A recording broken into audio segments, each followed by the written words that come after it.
first, a quick look at what's buzzing in real estate right before we get down to decoding property markets city by city. Finance Minister Arun Jaitley has said that the current form of land acquisition law is cumbersome and time has come for a relook into some aspects of the law. Speaking at the World Economic Forum's India Economic Summit, Arun Jaitley voiced optimism that the measures initiated by the government will soon show results.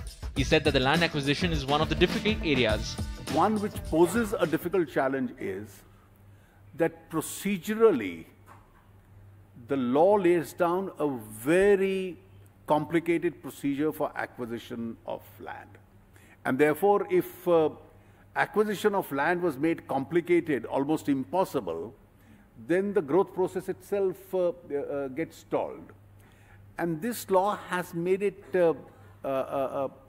extremely complicated. Now, the previous government thought that perhaps this law, because it made it very complicated with a section of the population, would be extremely popular and it could be a vote-fetching device. Now, that doesn't seem to have happened. Now that that conclusion has been established, I think time has come, at least at the second part of this law, to have a relook. The Securities Appellate Tribunal has allowed DLF to redeem Rs 1,806 crore worth of mutual funds investments. The developer had earlier appealed for an interim relief from the tribunal to redeem its funds locked in mutual funds and bonds. In an order last month, market regulator SEBI had barred the firm and some of its executives from assessing capital markets for a period of 3 years. Home prices have appreciated in 18 major cities by up to 3.9% in April-June as compared to the previous quarter, while the property rates fell in 6 cities including Delhi, according to National Housing Bank. In the national capital, housing prices dropped by 3% during the first quarter of this fiscal compared with January-March 2014.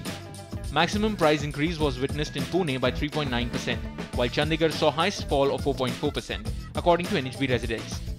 The appreciation in property prices in major cities tracked by NHB comes at a time when the domestic real estate sector is reeling under a lingering slowdown for last 2 to 3 years. Cost of renting in Mumbai, Pune and other tier 2 cities of Maharashtra may soon go up as the state government has proposed a hike in stamp duty on leave and license agreements. The proposed stamp duty structures take into account the market value in comparison to the total gains the licensor makes. For residential premises, the proposed duty is divided into 2 slabs depending on the tenure. The current stamp duty is irrespective of the period of LLA or market value of the premises being rented. If market experts are to be believed, this could worsen the housing situation in a city like Mumbai. According to them, this is being done just so that the government can earn more revenues. Experts say that homeowners and tenants would avoid registering the deal in order to avoid stamp duty totally. Additionally, corporates looking for long-term commercial leave and license arrangements might consider shifting to other states with better tax environment.